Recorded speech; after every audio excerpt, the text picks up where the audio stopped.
Review ആയിട്ട് വന്നിട്ടാണുള്ളത്. അപ്പം big ബോസിനെ കുറിച്ച് പറയുകയാണെങ്കിൽ ഫസ്റ്റ് ഓഫ് ഓൾ ഈ വർഷത്തെ ബിഗ് ബോസിൽ ഞാൻ കണ്ടസ്റ്റന്റ് ആയിട്ട് മത്സരിച്ചിട്ടുണ്ടായിരുന്നു. പക്ഷെ അവർ വിളിച്ചില്ല. സാരല്ല. പക്ഷെ നമ്മൾ റിവ്യൂ പറയും. നമ്മൾ എപ്പോഴും റിവ്യൂ പറയാറുണ്ട്. അതായത് ഇപ്പല്ല, സോഷ്യൽ മീഡിയയിലല്ല, അല്ലാണ്ട് എല്ലാ ബിഗ് ബോസും കാണുന്ന ഒരു വ്യക്തിയാണ് ഞാനും എൻ്റെ കൂട്ടത്തിലുള്ളവരും. അപ്പോൾ നമ്മളിങ്ങനെ അങ്ങോട്ടും ഇങ്ങോട്ടും റിവ്യൂ പറയാറില്ല. അപ്പോൾ വിചാരിച്ച എന്തായാലും ബ്ലോഗിങ് എല്ലാം സ്റ്റാർട്ട് ചെയ്തല്ലേ, ഫുഡിന്റെ ബ്ലോഗ് പറയുന്നത്, അങ്ങനെ എല്ലാ സംഭവത്തിന്റെയും റിവ്യൂ നമ്മൾ പറയുന്നുണ്ട് ഇപ്പോൾ അല്ലേ. അപ്പൊ പിന്നെ ഇതും കൂടി പറയണ്ട, അതും ബിഗ് ബോസ് നമുക്ക് അത്രയും ഇഷ്ടമുള്ളൊരു ഇതായിട്ടാണ് റിവ്യൂ പറയുന്നത്. അപ്പൊ ഇപ്പോ ഈ 19 കണ്ടസ്റ്റന്റ് അല്ലേ, 19 കണ്ടസ്റ്റന്റ് ആരാണ് ഇപ്പൊ നിലവിലുള്ള ഫേവറേറ്റ് കണ്ടസ്റ്റന്റ്? ആരാണ് എനിക്ക് ഇപ്പൊ അധികം കാണലില്ല, എന്നാലും കണ്ടതിൽ വെച്ചിട്ട് ഫേവറേറ്റ് ആയത് അനുമോളയാണ്. ഇനിയിപ്പോ അറിയില്ല, ഇനി മാറുമ്പോ, അതായത് ഇങ്ങനെ എപ്പിസോഡ് ഇങ്ങനെ മാറുമല്ലോ. നിനക്കോ? അങ്ങനെ കാണില്ല, പക്ഷെ എനിക്ക് ഏറ്റവും കൂടുതൽ വരാൻ ഇഷ്ടമാണ്. സെയിം ആണ് എനിക്കും. ഇപ്പൊ കണ്ടതിൽ വെച്ച്, ഇനി അങ്ങോട്ട് അറിയില്ല, ഇപ്പൊ കണ്ടതിൽ വെച്ച് കുറച്ചുകൂടി ഒരു റെനേനെ ഇഷ്ടപ്പെട്ടിട്ടുണ്ട്. റെനേനെ എനിക്ക് പുറത്തുനിന്നേ ഇഷ്ടമായിരുന്നു. കുറച്ച് അകത്ത് കയറിയപ്പോഴും ഓക്കെ ആ ഒരു നൈസായിട്ട് പോകുന്ന പോലെ തോന്നി. പിന്നെ ആരാ പിന്നെ പറയാനുള്ളത്? അനീഷ്. എന്റെ ദൈവമേ, എന്താണ് ചൊറി എന്ന് പറഞ്ഞാൽ ഇങ്ങനെ ഉണ്ടോ? ചൊറി അങ്ങനെ തന്നെയാണ് തോന്നിയത്. പുറത്തുനിന്ന് കാണുമ്പോൾ അങ്ങനെ തന്നെയാണ് തോന്നുന്നത്. ചിലവരിപ്പോ ഇതിന്റെ അടിയിൽ വന്നിട്ട് കമന്റ് ചെയ്യൂ, നിങ്ങൾക്ക് മര്യാദക്ക് അറിയില്ല, അങ്ങനെ ഇങ്ങനെ. നമ്മൾ കാണുന്ന കാര്യമേ നമുക്ക് പറയാൻ പറ്റുള്ളൂ. കട്ട് വേർഷൻ ആയിരിക്കും. എല്ലാരുടെ സ്വഭാവം എങ്ങനെ നിങ്ങൾ ഇങ്ങനെ ജഡ്ജ് ചെയ്യുക. നിങ്ങൾ ആകെ 2 മിനിറ്റുള്ള ആ എപ്പിസോഡല്ലേ കാണുന്നുള്ളൂ. ആ 2 മിനിറ്റുള്ള എപ്പിസോഡ് കണ്ടേന്നാണ് പറയുന്നത്. എന്തിനാ ഇങ്ങനെ ചൊറി ചെയ്യുന്ന ആൾക്കാരാ?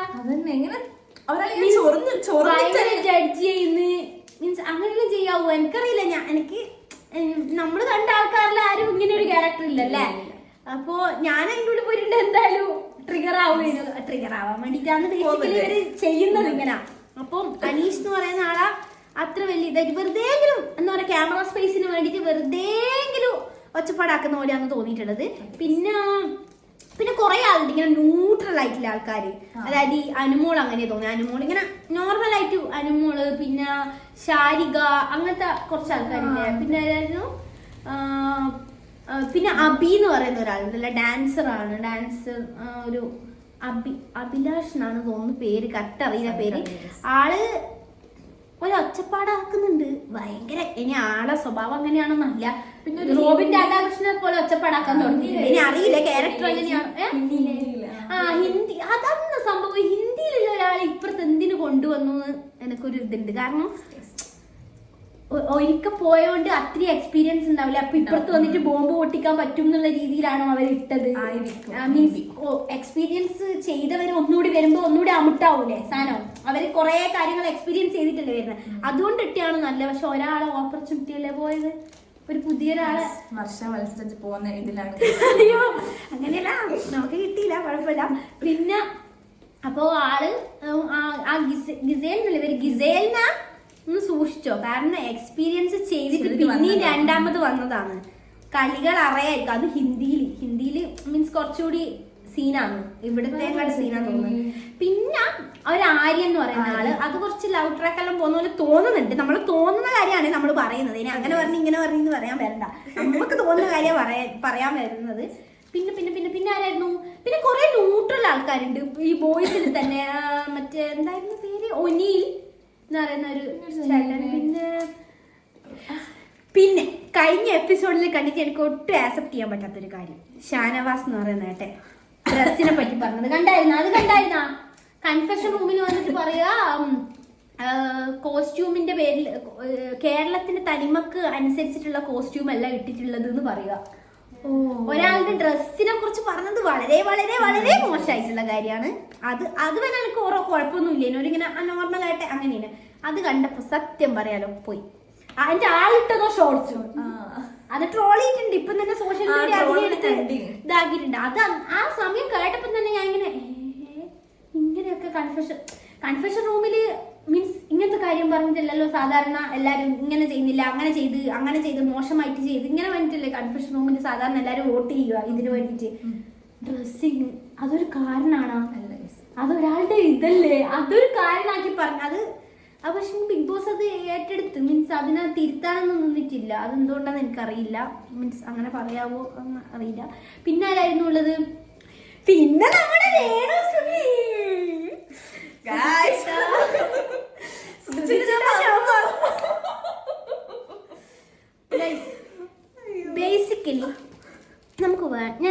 കാര്യം പറഞ്ഞോട്ടെ. ഇത് വൈറലാവുമെന്ന് എനിക്കറിയില്ല. ഞാൻ പറയട്ടെ ഒരു കാര്യം, എനിക്ക് തോന്നിയൊരു കാര്യം ഞാൻ പറയട്ടെ. ബേസിക്കലി നമ്മളെ അടുത്തുള്ള ഒരാൾ മരിച്ചുപോയി, ഓക്കെ ശരി, അതിന് സങ്കടവും കാര്യങ്ങളും എല്ലാം ഉണ്ടാവും, നമുക്ക് വിഷമം എല്ലാം ഉണ്ടാവും. നമ്മൾ ചില സമയം അവരോട് വിഷമം വരുമ്പോൾ സംസാരിക്കുകയും ചെയ്യുമായിരിക്കും. ഒറ്റക്കുള്ള സമയം എനിക്ക് അവരുണ്ടായിരുന്നെങ്കിൽ നമ്മൾ പറയുമായിരിക്കും. പക്ഷെ ഇതുപോലത്തെ ഒരു ഷോയിൽ ഇത്രയും ക്യാമറ ഉള്ളതിൽ വന്നേരം തന്നെ എന്നിട്ട് ഇങ്ങനെ കാണിക്കണ്ടെങ്കിൽ അത് ഷോ അല്ല. പക്ഷെ നമുക്ക് വിഷമം ഉണ്ടാവും. ഒരാൾ നമ്മളെ പ്രിയപ്പെട്ടവർ പോയാൽ നമുക്ക് വിഷമം ഉണ്ടാവും. നമ്മൾ അവരോട് ഒറ്റക്ക് സംസാരിക്കുമായിരിക്കും. നമ്മൾ അത്രയും പൊളിഞ്ഞു നിൽക്കുന്ന സമയത്ത് നമ്മളിങ്ങനെ അയ്യോ എന്നാ പറ്റി നമ്മൾ സംസാരിക്കുമായിരിക്കും. പക്ഷെ ഒരു ഷോയിൽ ഫസ്റ്റ് ഡേ തന്നെ വന്നിട്ട് ഇങ്ങനെ എനിക്കറിയില്ല എങ്ങനെ അങ്ങനത്തെ ആൾക്കാര് അങ്ങനെ അതൊരാളുടെ ഓരോ ആൾക്കാരുടെ ക്യാരക്ടറാണോ അങ്ങനെ. സുധിച്ചേട്ടന് ഭയങ്കര ഇഷ്ടമല്ല, അതായത് ബിഗ് ബോസിലേക്ക് വരണമെന്ന്. അതുകൊണ്ടായിരിക്കാം മേ ബി ചിലപ്പോ ഇങ്ങനെ മീൻസ് സുധിച്ചേട്ടന്റെ ആഗ്രഹത്തിന് വന്നുകൊണ്ട് മീൻസ് അങ്ങനെ എനിക്കറിയില്ല. അങ്ങനെയുള്ള എനിക്ക് അത്ര ഡ്രാമാറ്റിക് ആവാൻ പറ്റൂല, ഉറപ്പായിട്ട് എനിക്ക് പറ്റൂല അത്ര ഡ്രാമാറ്റിക്. ഞാൻ കരയാറുണ്ട്, ഓക്കെ ഇതെല്ലാം ഓക്കെ. പക്ഷെങ്കിൽ ഇങ്ങനെ വന്നിരിക്കുന്ന അയ്യോ ഇങ്ങനെ അങ്ങനെയൊന്നും അറിയില്ല. ഓരോരുത്തർ ഇതാണ്. അത് കണ്ടപ്പോ കുറച്ച് കോമഡി ആയിട്ട് തോന്നി, സത്യം പറയാനോ കുറച്ച് കോമഡി ആയിട്ടാണ് തോന്നിയത്.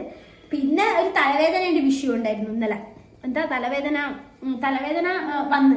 വന്നിട്ട് ബാക്കിയുള്ള കണ്ടസ്റ്റന്റ് എല്ലാം പറഞ്ഞ് ഇപ്പൊ തലവേദന പോയാ ഇങ്ങനെ ലാവിഷായിട്ട് നടക്കുന്ന കണ്ടിട്ട്.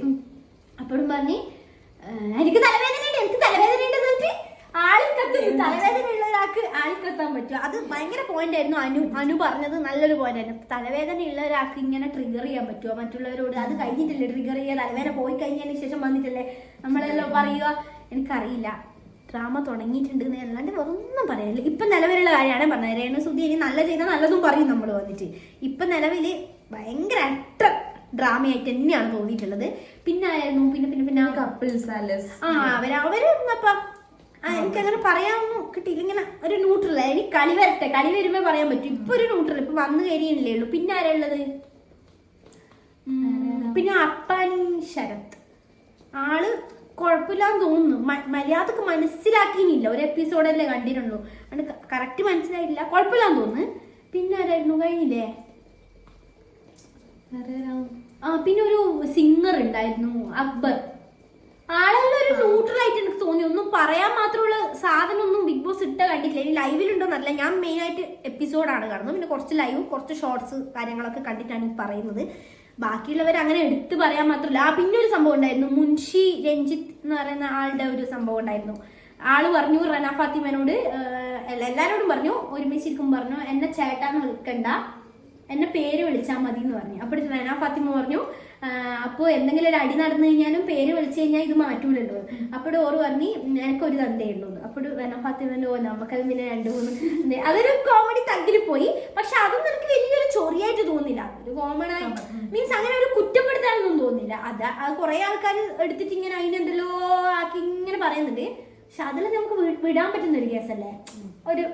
പക്ഷെ വിടാൻ പറ്റാത്ത കുറെ കേസുകളുണ്ട്. ഈ അനീഷിന്റെ സംഭവം എന്തായാലും എടുത്തു പറയേണ്ട കാര്യം. പിന്നെ ഈ രേണുസുധീന്റെ കുറച്ച് സംഭവങ്ങള് അതൊക്കെയാണ് ഇപ്പൊ നിലവിലുള്ളത്. അപ്പൊ ഇനി നോക്കാം. ഓരോ എപ്പിസോഡും നമ്മൾ മാക്സിമം വീഡിയോസ് ഇടാനാണ് പ്ലാൻ ഉള്ളത്. മീൻസ് നമുക്ക് നമ്മളേതായ ഒരു അഭിപ്രായം വ്ളോഗിലെല്ലാം പറയുന്ന പോലെ തന്നെ ഇതിന്റെയും ബിഗ് ബോസിന്റെ ഒരു അഭിപ്രായം പറയണം എന്നാണ് ഉള്ളത്. അപ്പൊ നോക്കാം. ഇനി അങ്ങോട്ട് ഗെയിം വരുമ്പോ എങ്ങനെയൊക്കെയാന്ന് നോക്കാം. അപ്പൊ അത്രയേ ഉള്ളൂ. ബൈ.